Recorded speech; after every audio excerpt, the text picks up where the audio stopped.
Hey guys, so here I am with another video, and well, today we aren't baking anything, but what I want to speak about is the essentials that you will need for baking. Yeah, without which, trust me, you cannot bake. So I have made a little compilation of my own to help you guys figure out what you will need. Okay, so there are a few little things, and it's not a big investment, and I suggest you buy them slowly.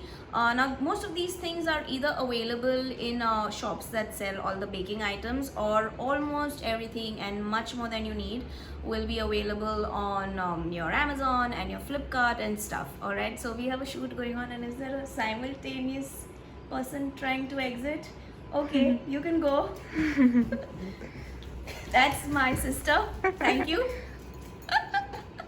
Alright, so the first essential thing that you will require now, like everybody says, and you must have heard that cooking is an art, so is baking, but baking is also a science. If your proportions go haywire, then trust me, you're gonna have a lot of trouble. So the first thing which you really need to, did she move again? That's okay, get used to this, guys. Yeah, we have people like my crazy sister doing passing shots and videos.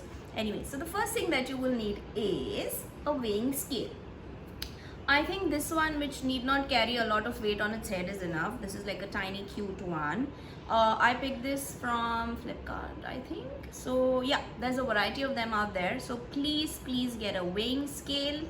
The second most important thing is this beater.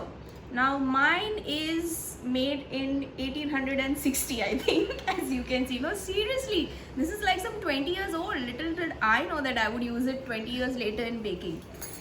This comes with two attachments. Alright, this really works when you need to beat those egg whites. Did she pass again? Guys, I don't know what's happening in my house. Alright, and this is the other attachment. You will need this beater, especially when you're doing baking with egg whites, when you need to have that fluff, or even when you need to beat the batter to a smooth consistency.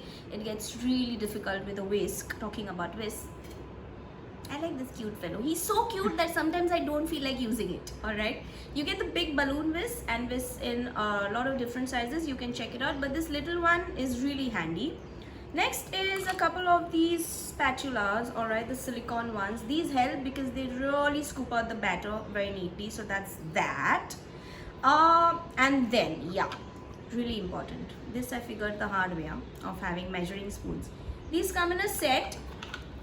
This one being the tiniest member of the family. No, sorry. This one being the tiniest member of the family, going up to daddy, mummy, uncle, auntie, cousins. Alright, so that's like all your spoon measurements and your cup measurements. Now, once you're done with all of that, you will need something to bake the batter in, right? So there are these tins. These come in different sizes. Some of them come with this detachable bottom, so it's really easy to kind of just push the cake out.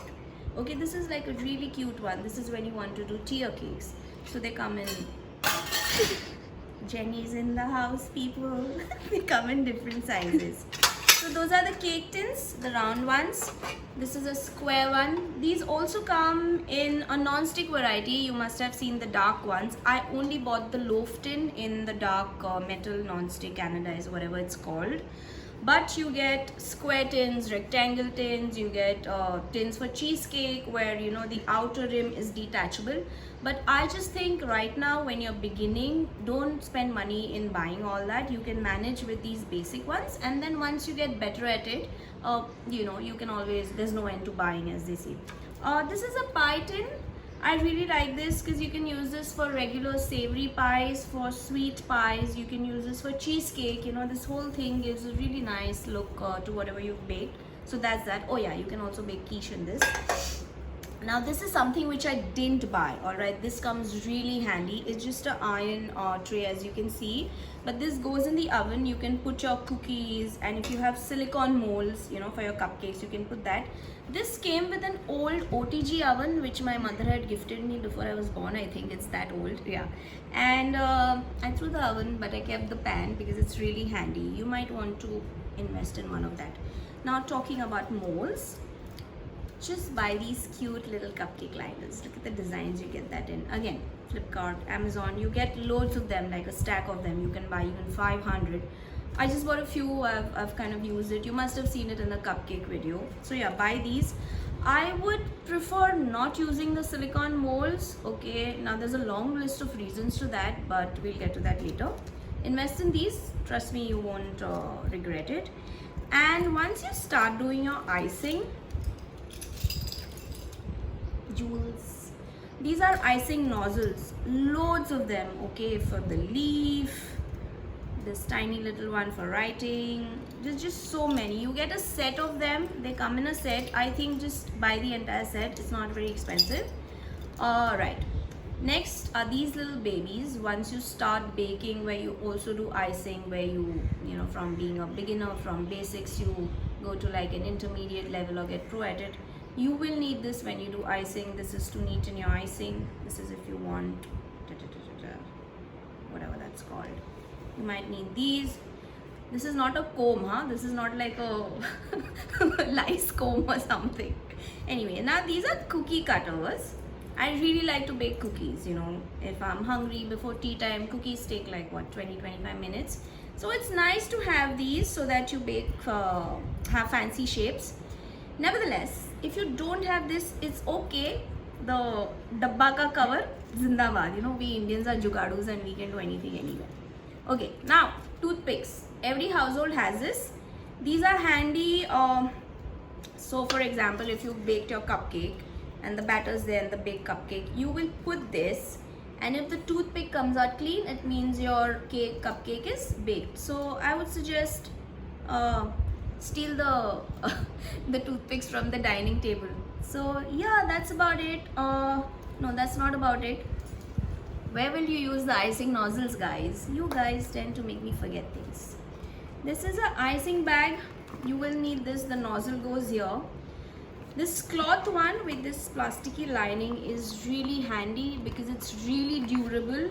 Alright, these are the disposable ones you get online, but I've kind of had a bad experience with them because while you apply pressure while icing, this just tends to pop and tear. So either you use two of these at a time, one inside each other, or you use the cloth one.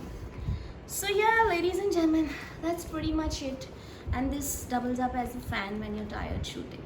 So yeah, that's pretty much it. That's pretty much what I figured out for you and compiled for you. As and when I figure out more things and I want to share them, or if you want to know anything, you can always comment and write to me, and I will try to answer as many questions as possible.